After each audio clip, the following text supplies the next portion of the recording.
Olá, pessoal. Sou Adriana Soler, especialista em governança corporativa, professora e autora de vários livros sobre o assunto. Hoje nós vamos estar falando sobre governança corporativa, o que é, do que se trata, a abrangência do que nós estamos falando, sistema de fiscalização e controle e a estrutura básica de uma boa governança. Começando, de acordo com o Instituto Brasileiro de Governança Corporativa, ou IBGC, governança corporativa é o sistema pelo qual as organizações são monitoradas, incentivadas, dirigidas, envolvendo os relacionamentos entre dono, conselho de administração, diretoria executiva, órgãos de controle. Esse sistema ele vem para garantir ao dono a expectativa que ele quer daquele negócio, ao mesmo tempo de harmonizar o máximo dos interesses de todos os stakeholders. O mais importante é que a gente monta um sistema de governança para garantir o negócio ao longo do tempo. Isso posto, o triângulo básico de governança, ele é formado, a estrutura mínima de governança é formado pelos donos, pelo conselho de administração e por uma diretoria executiva. E esse jogo acontece para simplesmente garantir em primeira ordem o retorno dos seus acionistas. Tem que ser um jogo equilibrado, a cada ação tem uma demanda específica por ali, e a gente tem que entender qual que é esse sistema, o equilíbrio dessas relações. Quando a gente pensa numa empresa mais madura, ou num ciclo de vida mais evoluído, o triângulo básico já não funciona mais. E exige-se, e começa a fazer parte de um processo de governança, no modelo de governança, as outras partes interessadas. Ou seja, nós saímos de um triângulo básico que pensa só no acionista e temos uma estrutura que, além dos três, propriedade, conselho e diretoria executiva, nós temos as partes interessadas no julgando. O nosso triângulo, ele vira um quadrilátero de conciliação múltipla de interesses. E o mais importante é entender aqui que nesse quadrilátero nós temos que atender a expectativa do dono em primeiro lugar, mas harmonizar o máximo dos interesses de todos os stakeholders. É importante pontuarmos neste ponto que quem legitima as ações de uma diretoria executiva são as partes interessadas.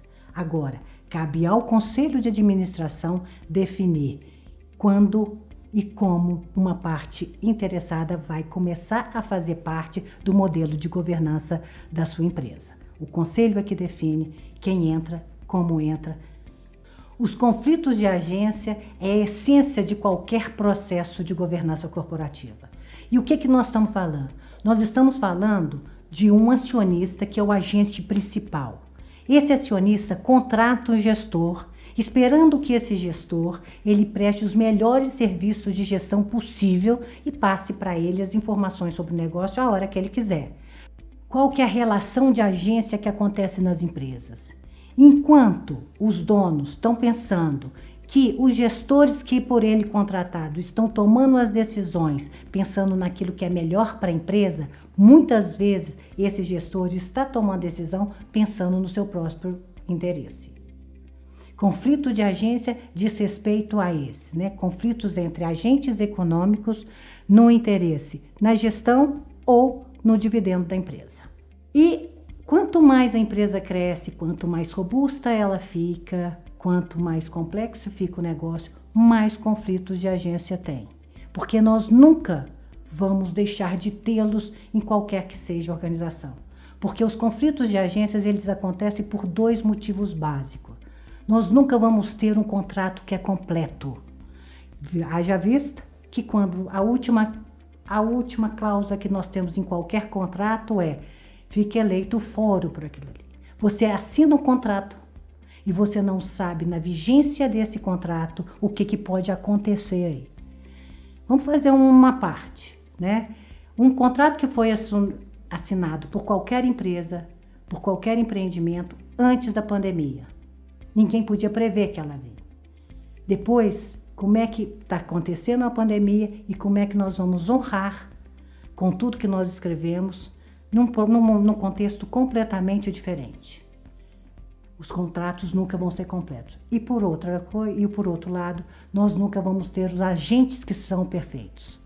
Os agentes de governança, que é todo mundo, é dono, é funcionário, é cliente, é fornecedor, todo mundo, toda parte, né? Nós não temos agentes que são perfeitos.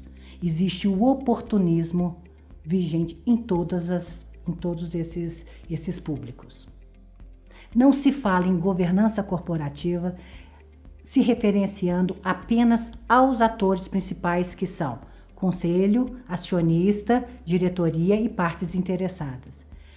Um processo de governança, ele faz referência também a um sistema violento, robusto de fiscalização e controle ligado a esses principais atores. Não existe governança sem fiscalização e controle.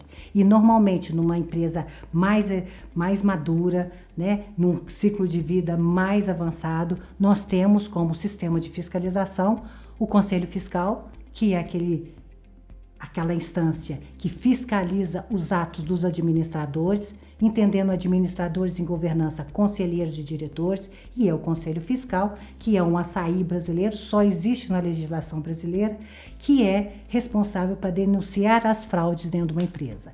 Nós temos o Comitê de Auditoria, que acompanha e avalia o ambiente de controle, auditoria externa e auditoria interna.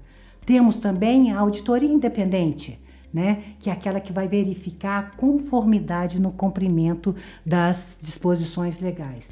Temos também a auditoria interna, aquela que vai organizar totalmente o esquema de controle dentro de uma empresa. E estamos falando também de compliance, que entra na empresa para garantir a resiliência dessa empresa e a integridade dessa empresa. Isso posto, como é que é a ambiência, né? A gente tendo os atores e a gente tendo o sistema de fiscalização, o que a gente considera como uma boa ambiência de governança?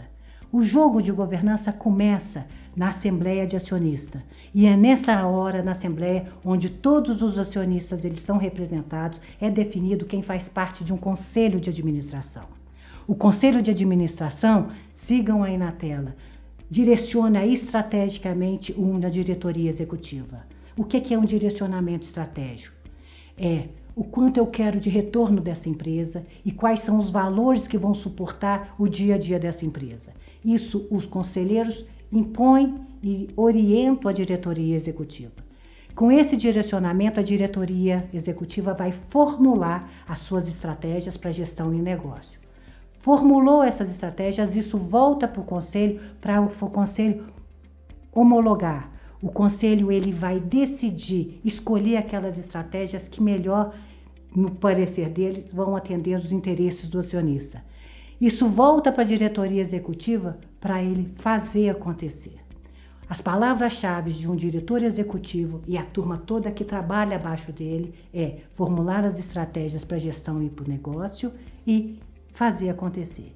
As palavras-chave para os conselheiros e o conselho é orientação, direcionamento estratégico, escolher as melhores diretrizes advindas da diretoria executiva e monitorar e avaliar a diretoria executiva e a sua turma.